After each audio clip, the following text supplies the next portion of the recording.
Kev G weather overview, and this is the Thursday snowstorm. It lasted into Friday into parts of Connecticut and New England and even the lower Hudson Valley. This was a historic storm, especially considering the time of year and the fact that it was so underpredicted by the various forecasts. It was too little, too late. They tried to issue advisories and warnings for Thursday afternoon, during Thursday afternoon. It just wasn't enough, and even in the text of the warning advisories, the snowfall amounts did not pan out. They were still too low. I think they were probably trying to still account for the time of year. But this particular storm, defied expectations. And I think one of the things that we can do, or that the Weather Service can do, instead of issuing winter storm warnings for 6 inches or more of snow, they should do it for 4 inches or more of snow. And they should also consider the time of day in which this weather is happening. And that might make it a little bit easier for the consumer to digest this information. I mean, look at these snowfall amounts. These are just outrageous for the middle of November. These are historic amounts. We haven't seen this much snow since 2012. If you recall, after Superstorm Sandy, tough alliteration there, we had a snowstorm about a week later. And we are now setting ourselves up for a frigid Thanksgiving. In fact, I think this is going to be the coldest Thanksgiving that we've had in my memory, really. I mean, I can remember back in 1989 when it snowed on Thanksgiving Day and then we had record cold to follow.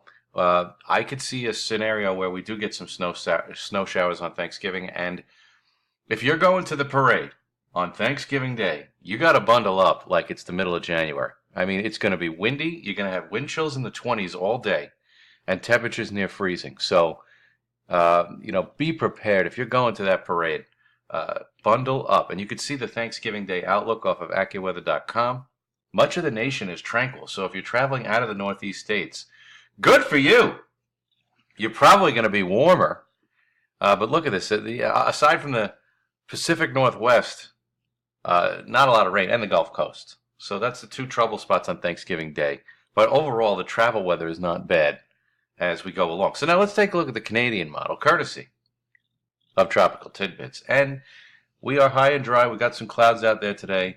Temperatures running about near 50, so it's still below normal. Then we have this frontal zone that drapes over the region, with rain becoming likely after midnight tomorrow. And we'll have some heavy rain for Tuesday morning. It's a quick hitter, but you can see that on the backside of that, on the northern side of that frontal boundary, there's snow all the way up in the New York Thruway and into Maine. So they're going to get it again. And then that clears out. And then we wait for this Arctic front. And this is a definite sign of winter. And this is, I just can't remember a colder Thanksgiving. I'm sure maybe there have been in the last 30 years. But this is Arctic chill for Thursday. Temperatures near freezing. Windy conditions. That wind is going to be elevated all day. And that big high pressure builds over the region for the weekend. And then I think things get more active as we go into next week. Because by Sunday, it looks like low pressure wants to develop along the coast. This could be an interesting storm if this pans out. This is Sunday night into Monday. And then we have another storm behind that. So rain chances and precipitation chances are going to be few and far between once we get past Tuesday. But man, look at Thursday. Look at Thanksgiving Day. Highs barely above freezing, if that. It's showing 29. I've seen other forecasts for 32. Take your pick.